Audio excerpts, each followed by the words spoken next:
रोजगार का है अवसर, स्वरोजगार का हर युवा बनेगा हुनरमंद।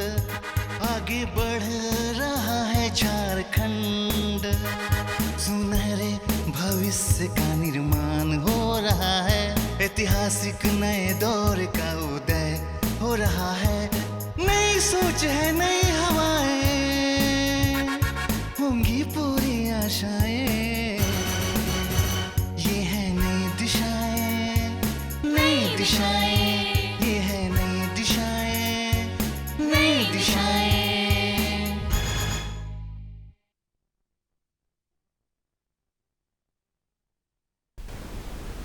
जोहार। नई दिशा में आप सभी का स्वागत है। मैं हूं आपके साथ निधि कुमारी। मानसिक समस्या हमारे लिए एक चुनौती बन के रही है शुरू से। अगर आंकड़ों की माने तो हर 4 में से 1 व्यक्ति अपने जीवन काल में किसी न किसी मानसिक बीमारी से ज़रूर जूझता है। और इसके बाद भी इस टॉपिक पे जितनी डिस्कशन होनी चाहिए, जिस अवेयरनेस की ज़रूरत है, कहीं ना कहीं उसकी कमी शुरू से रही है। आज हमारे इस कार्यक्रम में हम डिस्कस करने वाले हैं कि किस तरीके से मानसिक समस्या पे ज़्यादा से ज़्यादा बात होने की ज़रूरत है, जागरूकता लोगों में बढ़ाने की ज़रूरत है। और ख़ासकर वो लोग जो किसी न किसी मानसिक समस्या से जूझ रहे हैं, उन्हें आउटकास्ट करने के बजाय या उन्हें शेम करने के बजाय हम उन्हें इनकरेज करें कि वो आगे आकर मदद ले। इसके साथ ही हम डिस्कस करेंगे कि इन सब में कहीं ना कहीं एक साइकियाट्रिक सोशल वर्कर की क्या भूमिका होती है। चर्चा करने के लिए आज हमारे साथ स्टूडियो में मौजूद हैं doctor Manisha Kiran, HOD of department of psychiatric social worker, RINPAS. Ma'am, आपका हमारे कार्यक्रम में बहुत बहुत स्वागत है। नमस्कार, थैंक यू। सबसे पहले तो जैसा हमने कहा कि एक साइकियाट्रिक सोशल वर्कर, हम साइकोलॉजिस्ट की बात करते हैं, साइकियाट्रिस्ट की बात करते हैं, लेकिन एक साइकियाट्रिस्ट सोशल वर्कर की क्या भूमिका होती है, क्या कुछ उनके रोल्स हैं? सबसे पहले निधि, बहुत थैंक यू आपको कि आपने इस प्रोफेशन के बारे में जागरूक करने के लिए लोगों को सोचा। साइकियाट्रिक सोशल वर्कर या मनोचिकित्सक के सामाजिक कार्य जो है एक बहुत ही अहम अंग है मनोचिकित्सा का। तो मेंटल इलनेस जो है उस एक टीम वर्क की तरह काम करती है, जिसमें मेंटल टीम जो है, जो ट्रीटमेंट टीम होती है, उसमें साइकियाट्रिस्ट, साइकोलॉजिस्ट और साइकियाट्रिक सोशल वर्कर मिलके ये मेजर टीम बनाते हैं। तो बायोलॉजिकल सिम्टम्स को आपको तो पता ही है, वो साइकियाट्रिस्ट देख रहे हैं, और साइकोलॉजिकल इश्यूज अगर कुछ हैं तो वो देख रहे हैं। तो ये जो साइकियाट्रिक सोशल वर्कर है, इसका क्या रोल होगा, ये बहुत इम्पॉर्टेंट बात है। लोगों को इसको जानना चाहिए कि जो मानसिक रोग के मरीज़ हमारे पास आते हैं, वो सिर्फ बीमारी लेके नहीं आते हैं। कहीं ना कहीं उनके वातावरण में, उनके परिवार में, और बहुत सारे स्टिग्मा और रिजेक्शन समाज में पर्याप्त मात्रा में उपलब्ध है। आपको पता ही है कि लोग इसको एक्सेप्ट नहीं करते। तो हमारा जो रोल है बहुत अहम है। हम सिर्फ ट्रीटमेंट नहीं करते हैं, डायग्नोस नहीं करते, हम एक्चुअली डायग्नोस करते हैं उनके साइको सोशल जो पेरिफेरी है जिसमें पेशेंट रह रहे हैं, तो उसमें किस किस एरिया में उनको दिक्कत आ रही है, जो उनके मानसिक बीमारी को या तो बढ़ा रही है या उसको ठीक होने में मुश्किलात ला रही हैं। तो हम लोग जो है उनके डायग्नोसिस में मदद करते हैं कि साइकोसोशल जो फैक्टर्स हैं, जो वो क्या कंट्रीब्यूट कर रहा है इस इलनेस को, उसको कैसे ठीक किया जाए। तो हम फिर उसके साइकोसोशल जो, मैंने मानिए अगर फैमिली दिख गई है ना, फैमिली में कोई इश्यूज दिख रहा है, या फिर सपोर्ट सिस्टम एडिक्वेट नहीं है, जिस घर में वो रह रहा है या समाज में रह रहा है, वहाँ पे उसका रिजेक्शंस बहुत है, तो कहीं ना कहीं वो बीमारी वापस होने की चांसेस है, रिलैप्स होने का चांसेस है। तो हम फिर वहाँ काम करेंगे, उसके फैमिली के साथ काम करेंगे, उसके कम्युनिटी के साथ काम करेंगे। और उसके अलावा हमारा रोल थोड़ा व्यापक है, सिर्फ वहीं तक हम नहीं रुकेंगे। उसको रिहैबिलिटेशन, वो पूर्ण तरह से ठीक हो जाए, समाज में अपना एक अस्तित्व बना पाए, और उसका जो सेल्फ कॉन्फिडेंस है, सेल्फ इस्टीम है, जिसको हम लोगों ने, समाज ने, परिवार ने कहीं झकझोर दिया है, उसको वापस पुनर्स्थापित कर सके, और उसके जो अंदर जो स्ट्रेंथ है, पॉजिटिविटी है, उसको हम लोग डेवलप कर सके, और वो अपना एक नॉर्मल लाइफ अपने फैमिली कम्युनिटी में लीड कर सके और व्यवसाय भी कुछ कर सके।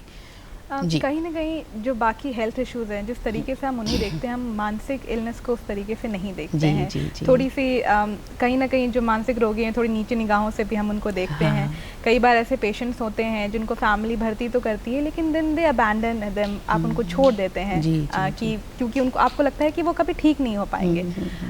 उनके लिए एक तो मैं समझना चाहूँगी कि फैमिली क्यों बेसिकली अबैंडन कर देती हैं, स्पेशली जब आपको ये चीज़ें अंदाज़ा है कि एक क्योरेबल डिजीज़ है। खासकर जब हम मेंटल इलनेस की बात करते हैं, बिकॉज कोई ऐसी डिजीज़ नहीं है बाकी जिसमें आप इस तरीके से अपने फैमिली मेम्बर को अबैंडन कर देते हैं। हाँ हाँ, बिल्कुल। अब बहुत अच्छी बात आपने पूछा है। हम लोग इसी समस्या से, ऑल मेंटल हेल्थ प्रोफेशनल्स जो हैं, इस चीज़ से हम लोग खुद ही जूझ रहे हैं। हमारे जो पेशेंट्स हैं, जैसे अगर हमारे घर में किसी को कैंसर डिटेक्ट हो गया, हार्ट डिजीज़ डिटेक्ट हो गया, है ना, कोई छोटा सा बीमारी, बुखारी हो गया, टाइफाइड हो गया, तो पूरा परिवार जुट के, इवन आपके क्लोज रिलेटिव्स, फ्रेंड्स, सब लोग मिलके उसको ठीक, उसके वेल विशेस के लिए हम लोग सब दुआ करने लगते हैं। ठीक है, मंदिर करते हैं, उससे मिलने जाते हैं, फ्लावर्स देते हैं, बेस्ट विशेस देते हैं कि आप जल्दी ठीक हो जाओ। लेकिन अगर ये बात मानसिक बीमारी के बारे में अगर आप बोलें, तो वहाँ पे बिल्कुल विपरीत है। आपको एक समाज में जो मिथ धारणा बना हुआ है कि ये जो बीमारी है हमारे परिवार की छवि को ख़राब कर देगा, हमारे घर में कोई आएंगे जाएंगे नहीं, हमारे घर में और जो बच्चे हैं उनकी शायद शादी नहीं हो, या फिर हमारा एक रिजेक्शन हो जाएगा।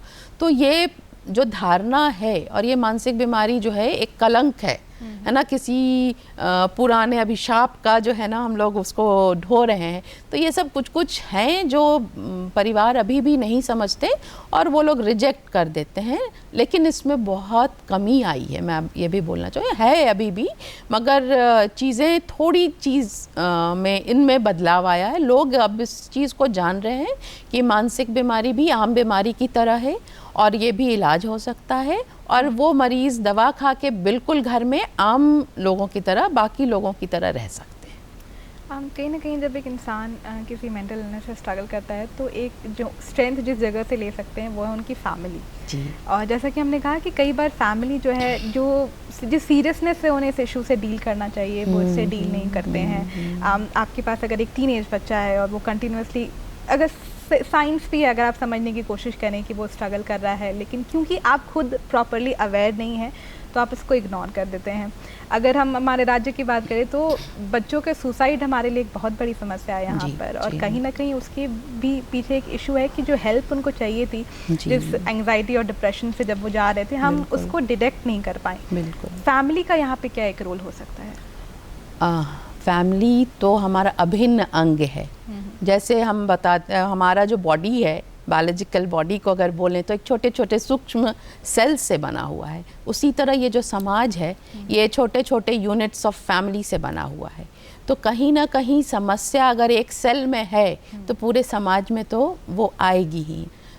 तो family is a very integral part, बहुत इम्पॉर्टेंट, अहम हिस्सा है आदमी के लिए, हर इंसान के लिए।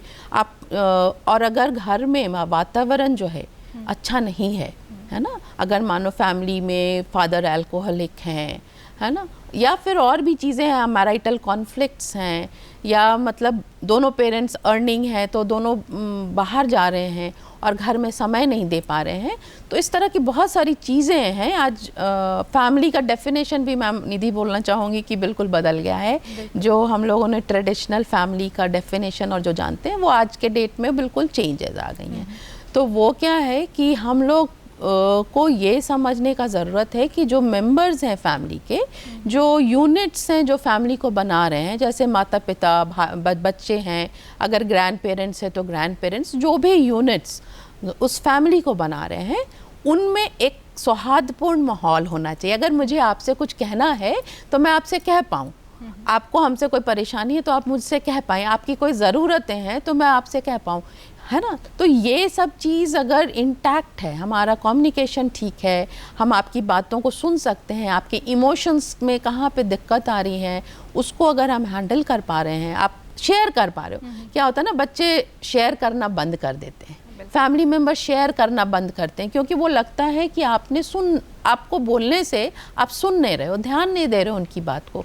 तो हमें इंडिकेशंस मिलते हैं परिवार वालों से कि उन्हें कहीं पे दिक्कत आ रही है, उनके इमोशनल स्टेट्स जो हैं उसमें उनको दिक्कत आ रही है एडजस्टमेंट में, वो कुछ चाह रहे हैं हमसे, लेकिन हम इतने प्री ऑक्यूपाइड हैं अपने प्रोफेशनल लाइफ में, अपनी और व्यवस्था के कारण, और हम खुद ही इतने स्ट्रेस्ड अप हैं कि हम शायद वो थोड़ा सा जो वक्त है वो भी हम कहीं ना कहीं माइनस कर देते हैं। तो वो क्या है, बच्चा हो या फैमिली के और मेंबर्स हैं, यूनिट्स हैं, कटना शुरू कर देते हैं, डिस्कनेक्ट होना शुरू कर देते हैं। तो ये जो डिस्कनेक्शन है और वो कनेक्शन कहीं, फिर वो इमोशंस तो है, तो वो कहाँ लेंगे फिर, उसको हेल्प तो चाहिए, तो वो कहीं आउटर विंग्स में जाके दूसरे सिस्टम से जाके लेंगे। कभी हो सकता है पीयर से ले लें, है ना, और हो सकता है वो हेल्दी एडवाइस ना मिले। तो उसके वजह से भी जो है हमें ये चीज़ समझना है कि हमारा कम्युनिकेशन जो फैमिली में है, थोड़ी ही देर का क्वालिटी टाइम होना चाहिए।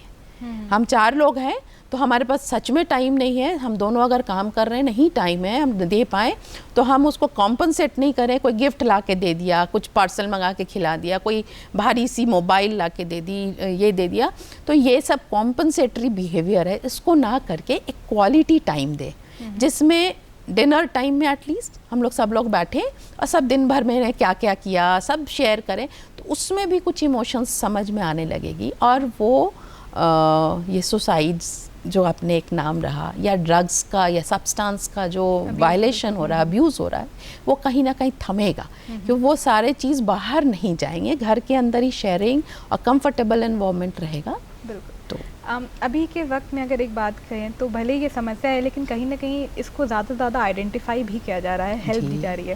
जैसा आपने कहा कि फैमिली एक बहुत इंटीग्रल पार्ट है, लेकिन उस समय क्या, जब फैमिली में हर किसी को हेल्प की ज़रूरत है, हर कोई किसी ना किसी प्रॉब्लम से जूझ रहा है। कहने को हम कभी कभी कह देते हैं कि क्योंकि हम अपने कल्चर से काफ़ी दूर आ गए हैं, जॉइंट फैमिली थी, अब हम न्यूक्लियर फैमिलीज़ में रहने लगे हैं, इस वजह से प्रॉब्लम्स हो रही है। क्या ये वजह है, या फिर इसके पीछे ये भी वजह है कि अब हम लोग बात करने लगे हैं तो हमें प्रॉब्लम्स दिख रही है? और साइकियाट्रिक सोशल वर्क में फैमिली थेरेपी किस तरीके से एक मदद दी जाती है जो फैमिलीज़ मेंटल हेल्थ से स्ट्रगल कर रहे हैं उनको? ये तो सही बात है कि फैमिली डिसइंटीग्रेट हो रहा है, जॉइंट फैमिली सिस्टम नहीं रहे, न्यूक्लियर फैमिली आ गई, और मैंने जैसे कहा लिविंग रिलेशनशिप है ना, बहुत तरह तरह की फैमिलीज़ आ गई हैं अब। तो डेफिनेशन डेफिनेटली चेंज हो गया, लेकिन हमारा माइंडसेट अभी चेंज नहीं हुआ है, हम वहीं पे कहीं फिक्स्ड हैं, और चीज़ें जो आगे बढ़ रही हैं हम और उसके बीच में जो है ना गैप बना हुआ है। तो वो एक रीज़न हो सकता है। अगर हमारे फैमिली में कहीं दिक्कत आ रही है तो हमें प्रोफेशनल हेल्प के लिए आगे जाना है, और साइकियाट्रिक सोशल वर्कर्स जो हैं वो ट्रेंड हैं, फैमिली उनका जो है ना कोर है। तो फैमिली को समझना, उसका असेस करना, उनको इमोशनल टर्मोइल कहाँ पे आ रहा है उसको हैंडल करना, और उनको वापस से हेल्दी लिविंग स्टाइल में लाना, ये कोर है उनका। तो वो करेंगे वो चीज़, मगर क्या है ना, जानकारी की कमी है लोगों में, ये पता ही नहीं कि फैमिली में कोई दिक्कत है वो कहीं हेल्प लिया जाता है। हमने उसके लिए अपने माइंड को सेट ही नहीं किया, हमने सोचा ही नहीं कभी कि फैमिली थेरेपी भी कुछ चीज़ होती है, या मैराइटल थेरेपी भी कुछ होती है, क्योंकि छोटे छोटे कॉन्फ्लिक्ट्स आजकल बहुत हैं, पेशेंस नहीं है हमारे अंदर, टॉलरेंस नहीं है, तो हमें तुरंत जैसे मैगी है 2 मिनट्स मैगी, तो that is what we need. कोई भी रिलेशनशिप में स्टेबिलिटी नहीं है, क्योंकि we just want here and there, मैंने अभी बोला तो it should be there. If it is your anniversary, there was a case, it's an anniversary, आपको गिफ्ट नहीं मिला, divorce, because you didn't know कि it was my anniversary, it's such a special day. So these are small issues where we are very impatiently working. तो ये सारी चीज़ें कहीं ना कहीं इम्पैक्ट कर रही हैं। तो we are also, I would like to through your Doordarshan and your program, would like to tell people कि we are holding a 2 days workshop training program on family therapy and assessment and interventions, कि अगर इस तरह की कोई छोटी छोटी issues हैं, कॉन्फ्लिक्ट्स हैं, मैराइटल कॉन्फ्लिक्ट्स है, फैमिली में कुछ कॉन्फ्लिक्ट्स है, बच्चे पेरेंटिंग में कुछ इश्यूज़ आ रहे हैं, बच्चे जो है ना नहीं एडजस्ट कर पा रहे हैं, आपको हैंडलिंग में दिक्कत हो रही है, तो कहाँ दिक्कत है उसको हम लोग कैसे सॉर्ट आउट कर सकते हैं, उस सारी चीज़ों को आप बिल्कुल प्रोफेशनल हेल्प के लिए आ सकते हैं। बिल्कुल, जो आपने एक बहुत अहम बात की कि लोग समझ नहीं पाते कि कोई जगह है जहाँ पे इस समस्या के लिए भी हमें मदद मिल सकती है। एक जो सबसे गंभीर अभी हमारे समाज में इशू रही है वो रही है ट्रांसजेंडर्स कम्युनिटी के लिए, क्योंकि जैसा हमने कहा कि मानसिक समस्या तो रहा कि आपने प्रॉब्लम हुआ तो आपने अबैंडन कर लिया। ट्रांसजेंडर एक ऐसी कम्युनिटी रही है जिसको शुरू से ही कहीं ना कहीं हमने अबैंडन कर दिया, ये सोचे बिना कि किस तरीके से वो उनके मेंटल हेल्थ को अफेक्ट कर रहा है वो अबैंडनमेंट। उनके लिए क्या कुछ मदद दी जा सकती है? यहाँ पर साइकियाट्रिक सोशल वर्कर कैसे काम करते हैं? बिल्कुल, मैं आपको फिर से वही बताऊंगी कि it's a very sensitive issue and मतलब it's a very painful thing that we as a society have never thought for them. हम लोग उनके लिए कुछ सोचे नहीं कभी। तो झारखंड में I think this was the first initiative by the department of psychiatric social worker in past that we organised a sensitisation programme for transgender community को 15th ऑफ दिस मंथ, जून में। हम लोग उनका शायद कुछ पिंक मंथ या कुछ होता है शायद उस था। एंड हाँ, वी हैड अ कम्युनिटी, मैं नाम भूल रही हूँ, दैट इज़ फ्रॉम उत्थान या something like that is that, Jamshedpur की अमरजीत हैं, Amarjeet Singh. She had come, she मतलब we approached her and she was so happy that there is someone at least thought कि we also go through mental health issues. तो उनका जो mental health issues है, तो we had a sensitisation program and we are looking forward for having a broader program on that. When we were talking with them, the community, they said कि हम में भी depression है, stress है। क्योंकि stigma है बहुत समाज में, मिसकंसेप्शन बहुत है, हमारा रिजेक्शन मेंटल इलनेस से ज़्यादा है, और हमारा जो अब्यूज़ है हमारा घर पे ही शुरू हो जाता है ना, और फिर फैमिली, अपनी फैमिली आपको घर से निकाल देती है। तो this is something very challenging and we need to, मतलब we, you as a media and we as a mental health professionals, we have to come together and work on this to make people aware कि their need should be met, है ना। जी बिल्कुल, नहीं तो फिर वो उनमें सुसाइड रेट्स बहुत हैं, है ना।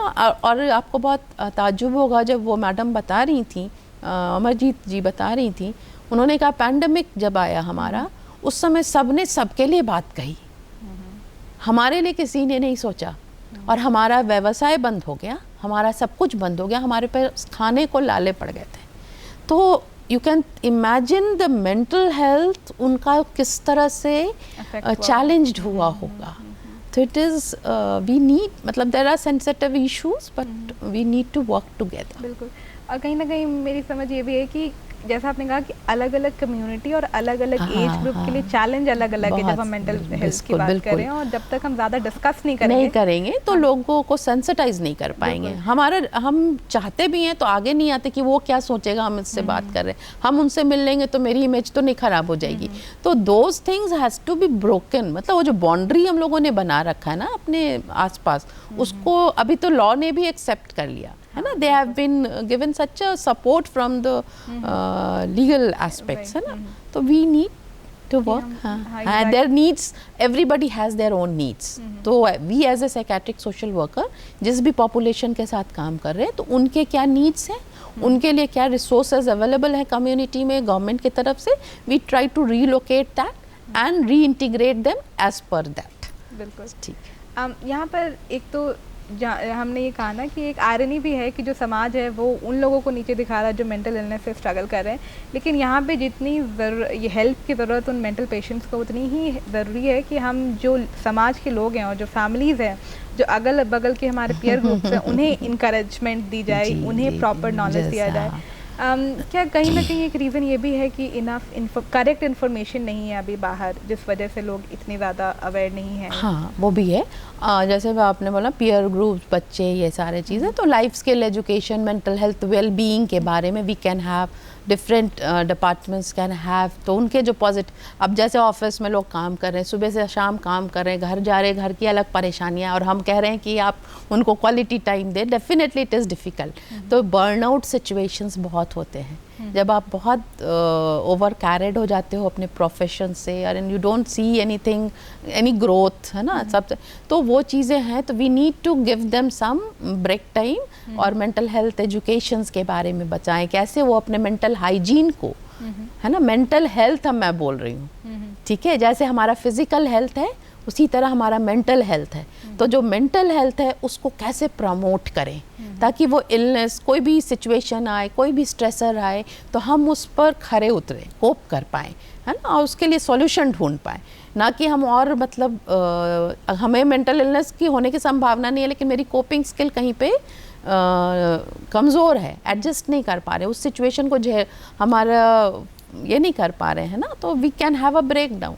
सो we need to help them grow their mental health, positive mental health. और स्कूल मेंटल हेल्थ प्रोग्राम्स जो हैं चल रहे हैं, इसको और व्यापक ये में शुरू करना होगा कि स्कूल्स में बच्चों को जैसे प्रिवेंटिव मेंटल इलनेस के लिए हम लोग कर सकते हैं, लाइफ स्किल एजुकेशंस बच्चों को दी जाए ताकि वो गुड मेंटल हेल्थ स्किल्स सीख सके और वो सारी डेविएशंस जो हैं वो सब चीज़ को रोका जा सके। बिल्कुल, क्योंकि जैसा कि हमने इस बात पे एक जो चर्चा हुई कि टीनेजर्स अगर स्ट्रगल कर रहे हैं, घर में बच्चे स्ट्रगल कर रहे हैं, तो साथ साथ कहीं ना कहीं पेरेंट्स भी हैं जो अपने मेंटल इश्यूज के साथ स्ट्रगल कर रहे हैं, लेकिन अभी जो लेवल में बात हो रही है 20 साल पहले या 25 साल पहले वो नहीं था। तो क्या हमारे लिए अभी ये भी ज़रूरी हो गया है कि बिल्कुल जैसा आपने कहा कि कम उम्र से ही हम स्कूल्स में ही इसको एक करिकुलम बना दें, शुरू से अगर बच्चे अवेयर रहेंगे, अगर शुरू से कन्वर्सेशन रहेगी तो हम इसको किसी गलत नज़र से नहीं देखेंगे या किसी टैबू की तरफ से नहीं देखेंगे। बिल्कुल ये सारी मतलब अगर हम मेंटल हेल्थ को एज ए जनरल, जैसे बाकी पढ़ाइयाँ होती हैं, मेंटल हेल्थ की एजुकेशन मैंडेटरी अगर हो जाए, है ना, कि क्या प्रॉब्लम्स है, क्या है, इवन मेंटल रिटार्डेशन, है ना, तो ये सारी चीज़ें ना, वो सब चीज़ को बता रहेगा तो एक्सेप्टेंस बढ़ जाएगी। बच्चे जो है ना उसी के साथ ग्रो करेंगे, they will know and they will know also कि अच्छा मेरे को ये हो रहा है तो आई नीड हेल्प, है ना, वो चीज़ भी वी कैन टीच देम। बिल्कुल। यहाँ पर एक क्योंकि मुझे ऐसा लगता है कि हम हमेशा से कहा गया कि मीडिया का एक बहुत अहम रोल होता है, और जो चीज़ें आप टीवी में देख रहे हैं या मूवीज़ में देख रहे हैं वो काफ़ी है, आपको असर कर जाता है। कहीं ना कहीं हमारे इंडियन सिनेमा में जिस तरीके से डिपिक्ट करते हैं मेंटल इलनेस को डिपिक्ट किया गया है, क्या वो भी कहीं ना कहीं हेल्प किया है इस टैबू को फॉर्म करने में? उसको भी बदलने की ज़रूरत है। मैं मीडिया में बैठी हुई हूँ बट यस, ये है ना, so your role becomes, because you all are role model, आप जैसा दिखलाओगे people will learn those things कि ना, जब हमारे पास विजिटर्स आते हैं, जो स्टूडेंट्स ट्रेनिंग के लिए, नर्सिंग स्टूडेंट्स आती हैं, डिफरेंट प्लेसेस से लोग आते हैं, तो दे हैव एन आइडिया कि पेशेंट्स वहाँ मेंटल हेल्थ इंस्टीट्यूट जा रहे हैं तो वो लोग वायलेंट होंगे, मार देंगे, चेन में बंधे होंगे, उनको ECT पड़ रहा होगा, कोई गाना गा रहा, तो जिस तरह से हम वो दिखलाते हैं ना उसको डिफरेंट ये में, तो that gives a very bad acceptance को कहीं ना कहीं हम लोग रिजेक्शन में बदल देते हैं, और वो जो हमारी जो अपनी सोच है, डिस्टिग्मा है, उसको बढ़ावा दे देते हैं। तो it is a positive approach should be there from the media, है ना, and they can only eradicate this misconception, है ना, करेक्ट इन्फॉर्मेशन शुड कम, हाँ, यस, कम्युनिटी, सोसाइटी को अगर अवेयर कराना तो सही चीज़ें, जानकारी हम लोग नहीं पहुंच पाएंगे, आपकी ज़्यादा वो है तो आपके थ्रू उन तक हम पहुंच पाएंगे, तो अपनी बातें उनको बता सकते हैं। अभी के वक्त में खासकर जो यूथ हो गए, जो युवा हैं और जो अभी टीनेजर्स हैं, उनके लिए चैलेंजेस ये भी है कि अगल बगल बहुत काफ़ी फैक्टर्स, अभी एडिक्शन एक इशू है बहुत ज़्यादा हमारे, नोमोफोबिया एक बहुत बड़ी समस्या है हमारे पास। इन सब को क्योंकि इतनी बड़े चैलेंज हैं तो किस तरीके से टैकल किया जाएगा, स्पेशली क्योंकि यूथ जो है और जो टीनेज है कहीं ना कहीं हमारे फ्यूचर है, हमारे कंट्री के, हमारे वर्ल्ड के, तो उसको किस तरीके से हम तैयार तो मैंने जैसे बोला ना, स्कूल मेंटल हेल्थ प्रोग्राम जो है एक बहुत इम्पॉर्टेंट एस्पेक्ट है कि हम उनको जो है ना लाइफ स्किल एजुकेशन वहीं से स्टार्ट करा दें, है ना। हमारा रोल वहीं पे काउंसलर्स हैं, अर्ली आइडेंटिफिकेशन अगर हम वहीं पे देख लें कि बच्चे में कुछ डेविएंट, जैसे बच्चा पार्टिसिपेट नहीं कर रहा है ना, कुछ उसको दिक्कत आ रही है, परफॉर्मेंस में उसकी दिक्कत आ रही है, बहुत अच्छा था एकेडमिकली, है ना, अदर कुरिकुलम में भी बहुत अच्छा था, तो लेकिन अब उसमें थोड़ी सी गिरावट आ रही है, थोड़ा हटके रह रहा है, अलग रह रहा है, तो वो चीज़ अगर हम ना ट्रेनिंग टीचर्स को भी दें, पेरेंट्स को भी दें, तो स्कूल के साथ हमारा कोलैबोरेशन अगर रहे तो वो अर्ली आइडेंटिफिकेशन होने लगे कि क्या वजह हो सकती है ना। कभी बुलिंग स्कूल में ही हो रहा है, घर में कोई प्रॉब्लम नहीं है, लेकिन फिर भी बच्चा ऐसा शो कर रहा है, तो कहीं इन्वायरमेंट कम्युनिटी में तो कुछ अब्यूज़ नहीं हो रहा है, कहीं स्कूल इन्वायरमेंट ही में तो कहीं प्रॉब्लम नज़र नहीं आ रही है। यहाँ पे मैं चाहूँगी कि कहीं एक बार जो पेरेंट्स जो देख रहे हैं, जो ऐसे जो दर्शक हैं, ठीक है, आप उनको इससे क्या कुछ मैसेज देना चाहेंगे, स्पेशली अगर उनकी फैमिली में कोई स्ट्रगल कर रहा है और शायद वो इग्नोरेंट है इसको लेकर, तो उनको आप क्या मैसेज देंगे? बिल्कुल, as a mental health professional आप लोग को अगर कोई ऐसी भी समस्या बच्चे में दिख रही है ना, और उसको बहुत नेगेटिव मत लीजिए, वो बच्चा को उस प्रॉब्लम को बहुत छुपाने की ज़रूरत नहीं है, इमीडिएटली प्रोफेशनल हेल्प के लिए सामने आए। इससे आपकी इमेज, आपके परिवार की इमेज, उससे कोई फ़र्क नहीं पड़ता। आप और आपके बच्चे का हेल्थ, स्वास्थ्य जो है सबसे इम्पॉर्टेंट है। जब हम ये एक्सेप्ट कर लेंगे तो आप हेल्थ प्रोफेशनल्स के पास जाने में हिचकेंगे नहीं। हम ज़्यादातर चीज़ों को छुपाने में लगे रहते हैं और चीज़ें जब बहुत हाथ से निकल जाती है तब हम हेल्प के लिए आते हैं, और तब शायद हम लोगों के लिए भी मुश्किल हो जाती है कि वो बिल्कुल एडिक्शन की तरफ चला जाता है, उनको तोड़ने में दिक्कत आती है। तो कहीं ना कहीं हमें शुरू में ही सारे इंडिकेशन को समझे, और साथ ही साथ जिस तरीके से हम बाकी हेल्थ इश्यूज़ को देखते हैं, अभी टाइम आ गया है कि हम मेंटल हेल्थ जो इश्यूज़ हैं उनको भी उसी तरीके से देखें। मनीषा जी, आप हमारे प्रोग्राम में आई, आपने जितनी जानकारियाँ दी उसके लिए बहुत बहुत शुक्रिया। हम चाहेंगे कि लोगों में थोड़ी सी समझ बैठी हो, और जो मेंटल इलनेस से जो लोग जूझ रहे हैं, आप उनके लिए सामने आए, थोड़ी सी सेल्फ अवेयरनेस दिखाएं और उनको इनकरेज करें, ना कि उनको डिमीन करें। इसी के साथ हमें भी दीजिए इजाज़त। नमस्कार। Thank you.